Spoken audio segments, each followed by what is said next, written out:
What's up guys, it's MLog5. You read the title of the video, we're getting right into it. Now, it is crazy to think that Tears of the Kingdom is only a few months away at this point. It is the beginning of the new year, and it's the same year that Tears of the Kingdom is going to drop, which is just crazy to even say out loud. Today we're going to be going over the most plausible and realistic changes that Tears of the Kingdom will make to the Breath of the Wild aspect of that game. I've made videos similar to this one in the past, but this one will be different due to the fact that we have more information on Tears of the Kingdom since the time that those videos were released, and also we are coming close to hopefully a blowout of information due to there being a Nintendo Direct every February. B, because the game is already finished, and at this point it would be silly to make a wish list of things that I want seen in the game, as I've already done that before multiple times. So without any further ado, let's get into it.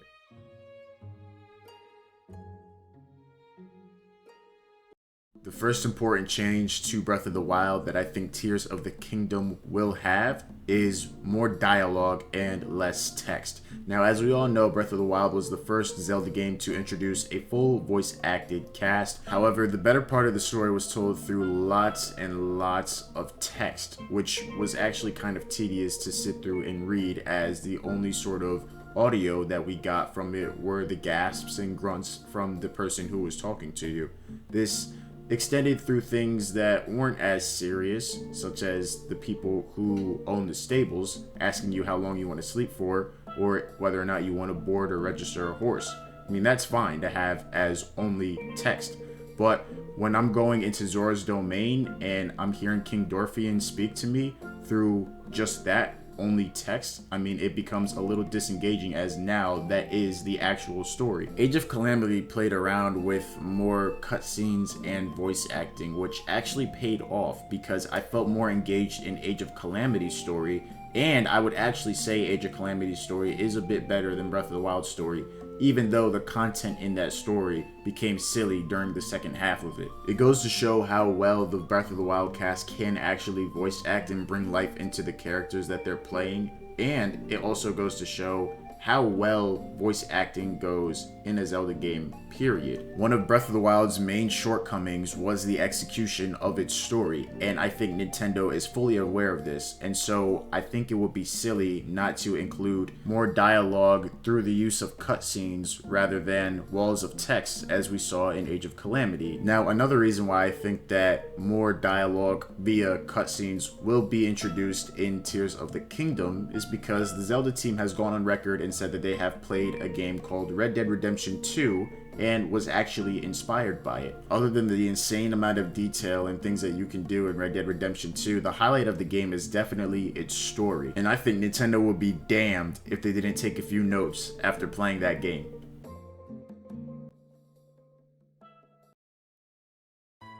Whether this feature wasn't introduced in Breath of the Wild due to hardware constraints or time crunches, we will never know. But I think at least 90% of the player base wants to see some sort of underwater gameplay in Tears of the Kingdom. With the lack of visible Sheikah technology in Tears of the Kingdom, that also means the lack of the Cryonis rune, which translates to the lack of getting across large bodies of water in a semi-convenient fashion. Not to mention, there was no convenient way of traversing large bodies of water in Hyrule. I mean, swimming was entirely too slow, and Zora armor didn't do much to help with that. Korok rafts were present, but they only showed up in a few bodies of water. And of course, if you do decide to use them, it's sort of a mandatory thing that you're putting yourself through, because Revali's Gale kind of mitigates the use for them anyways. And of course, there's Cryonis, which was the only sort of convenient way to cross these bodies of water, but it is a tedious process, one. And two, I think that we can all agree that the use for Cryonis was better implemented in shrines than in the actual overworld. Taking all this into account, when we look at water in Breath of the Wild, it's more so to fit an aesthetic purpose rather than actually having a function. And to my second point, you can go anywhere in Hyrule, climb anywhere in Hyrule, break down trees, burn grass, dodge enemy attacks, but you can't dive underwater. It's almost immersion breaking when you have a game as vast as Breath of the Wild that allows you to do so many unique things. A good chunk of the story mode in Breath of the Wild was actually based around water when we take into consideration Zora's domain.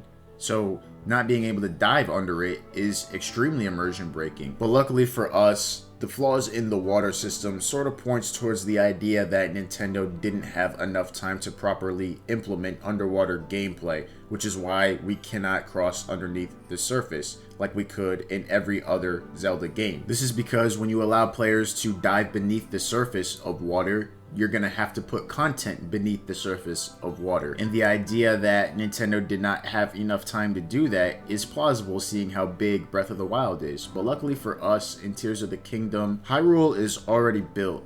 And I really don't see Nintendo not taking the opportunity to allow us to explore underneath the water's surface, as that would just hinder our gameplay experience greatly, and it would be a huge missed opportunity for Tears of the Kingdom. When fighting Vah Ruda, we rode King Sidon. Hey, yo, pause, hold on. We rode on King Sidon's back as he was able to swim far better than Link. And this points towards the idea that Nintendo wanted to play with underwater creatures, or at least allowing the player to ride creatures that are able to travel the surface of the water faster than we can. Breath of the Wild fans have criticized the game for not having enough enemy variety. Well, adding 2 or 3 more kinds of enemies underwater would mitigate that slightly. This would, 1, change the way in which we catch fish for food. 2, it could open up an entire realm of side quests. And 3, it almost guarantees the fact that underwater gameplay will surround some sort of main quest or dungeon if it were to be introduced in Tears of the Kingdom, which I greatly hope it is. Now, the third major change that I think Tears of the Kingdom will make in terms of fixing its Breath of the Wild component would be to have more uses for the assets that are in the game. Now, this might be confusing to some, but I'm going to explain it. It's more of a design sort of thing. For example, in the Great Plateau, there are about 3 instances that I noticed where the bombs proved really useful to use right after getting the bomb rune. More things like that in the overworld can make things feel less empty. Of course, the significance of said things has to be greater. As an example, bombing a beehive for honey is a lot less significant than bombing a false wall, which leads to another path or a section of the map. Another example is to have a section in the overworld where there's a lot of enemies, but they are all on top of dry grass, making it a bit easier for the player to damage them by burning the grass. Maybe burning the grass uncovers specific cover that the player can use to gain a tactical advantage.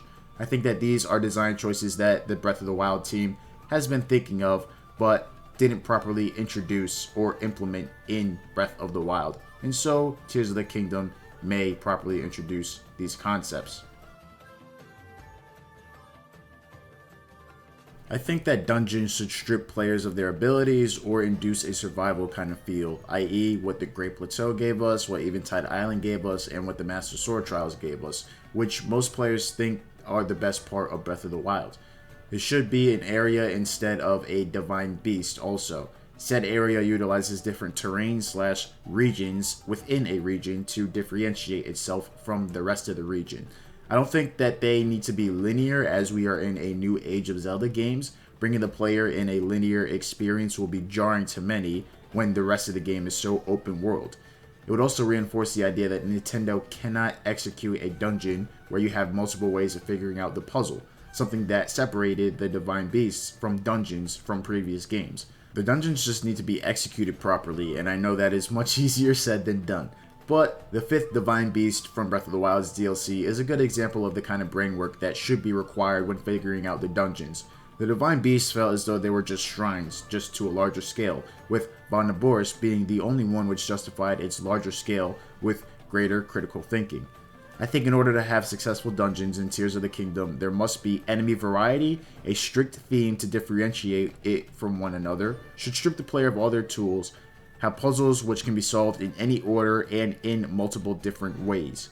I know that the game is rated everyone 10 and up, but that's not the vast majority of the player base. It's more so teens to adults. With all the criticism Nintendo got for not playing their cards right with the Divine Beasts, I'm sure they will take a different approach with their dungeons in Tears of the Kingdom. Hopefully they'll include some of the things that I've listed. Now, unlike not being able to travel underwater, this flaw is something that I have no explanation as to why it's in the game, and that is the enemy variety or lack thereof. Now, I think there's something along the lines of 80 or 81 kinds of actual enemies in the game, but when you take the tiers out of the enemies or the slight alterations away from the enemies, such as the style enemies, you're left with about 13 to 15 different kinds of enemy species, which is not acceptable, especially in a game as big as Breath of the Wild. You actually do see the lack of enemy variety once you have, for instance, completed the game. Now, to be fair, Breath of the Wild has lots of replay value, but there is some fatigue that exists within the game. Coming across the same kinds of enemy camps with the same kinds of enemies is something that absolutely exists. So one way we can fix this problem without adding any new monsters into the game is by porting over some of the enemies that we saw in Age of Calamity over to Tears of the Kingdom. And of course, I'm referring to the elemental enemies. There are elemental guardians, moblins, bokoblins, lizalfos, lionels, hinoxes, even taluses. I mean, this is a great concept, and I definitely think that it should translate over to Tears of the Kingdom. But also, I think that it is going to translate over to Tears of the Kingdom just based on the fact that it was in Age of Calamity. Let's say, for instance, there are fire Lionels and fire Moblins in Elden, electric Hinoxes in Faron, and ice Lionels and ice Hinoxes in Hebra. I mean, just in lieu of those enemies being in those locations, it would make those distinct locations just that, more distinct. It would add more incentive to going to those places, and it will make fighting enemies less monotonous as a whole. And of course, let's include aerial enemies, as there is an entire sky section in Tears of the Kingdom.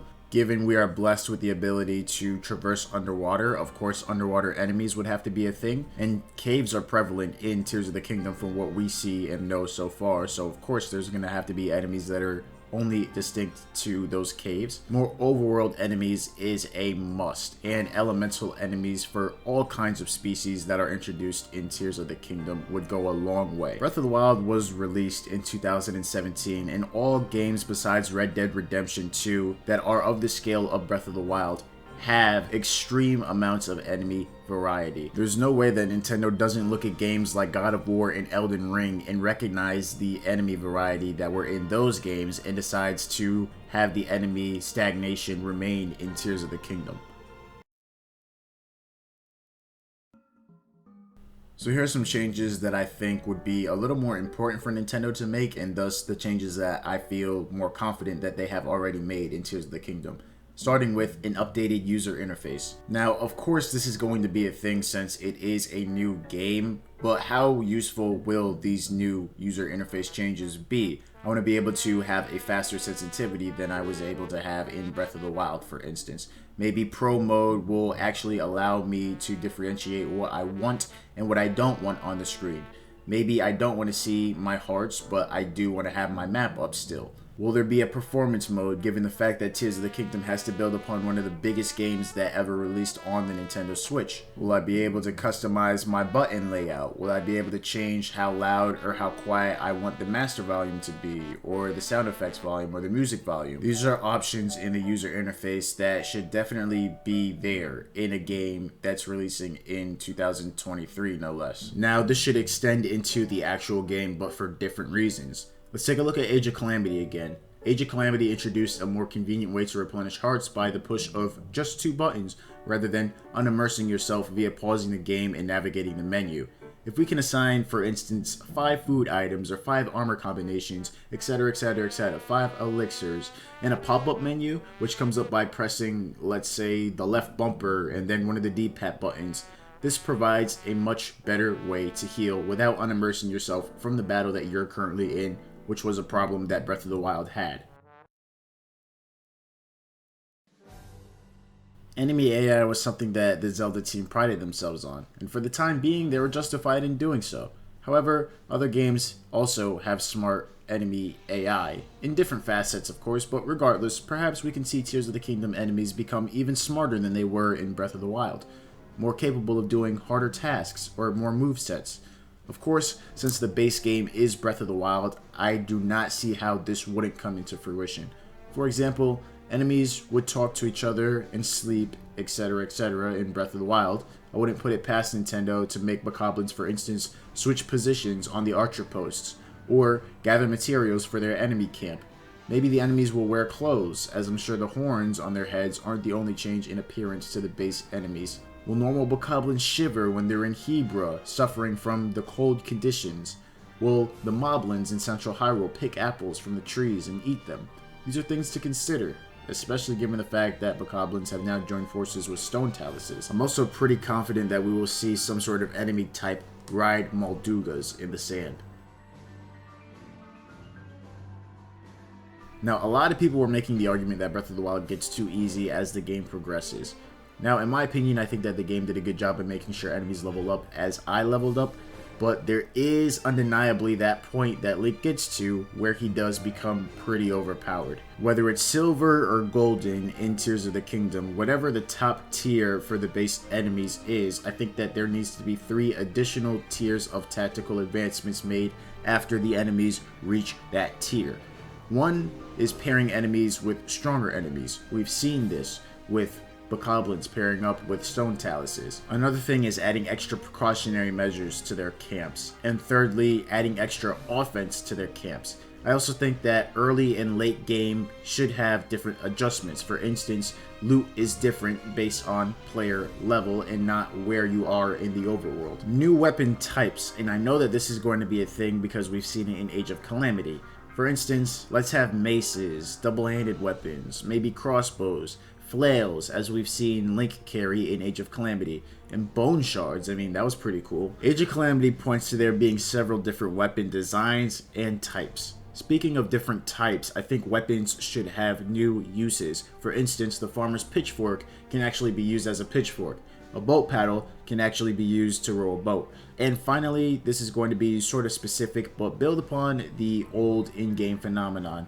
For instance, enemies sleep. They wake up when there's noise. So why don't we use enemies that show up strictly at night to indirectly wake up sleeping enemies? Another example is that we know that snow is harder to walk on if you are without snow boots. So let's make, I don't know, some rocky areas within the snow region, which makes it easier for Link to walk on. And I actually got this idea because this exists in the snowy part of the Great Plateau. Another thing is crafting, and I'm not going to get too in depth with the crafting thing as I already did in one of my previous videos detailing this exact topic.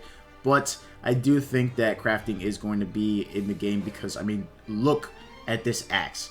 It literally looks like a bone shard and a piece of a rock. I mean, literally, it looks crafted. It looks like it's player made. Come on. Well, that concludes the video. But guys, I want to leave you off on this note that Tears of the Kingdom is literally a few months away. Isn't that crazy to say out loud? I said the same thing when I had my hands on Splatoon 3 September 9th. And I was like, guys, I'm playing Splatoon 3. You know how crazy that is? Because we've been waiting since February of 2021. I remember distinctly sitting down, reacting to the reveal trailer to Splatoon 3 during that Nintendo Direct. You can actually find that video if you look on my channel. And we've waited, and here I am. My controller is controlling a squid in the game Splatoon 3. I'm here with Splatoon 3 in my hands, okay? That is going to be us playing Tears of the Kingdom in just a couple of months. And even more exciting, we are probably going to get a blowout of information in the coming weeks, okay? So hopefully some of what I said is going to be implemented in the game. And, you know, if you agree with some of the things that I said, make sure to let me know in the comments down below. If I missed anything, also let me know in the comments down below. What do you think Tears of the Kingdom is going to fix about the Breath of the Wild portion of Tears of the Kingdom? Love you all, and I'll catch you guys on the next one.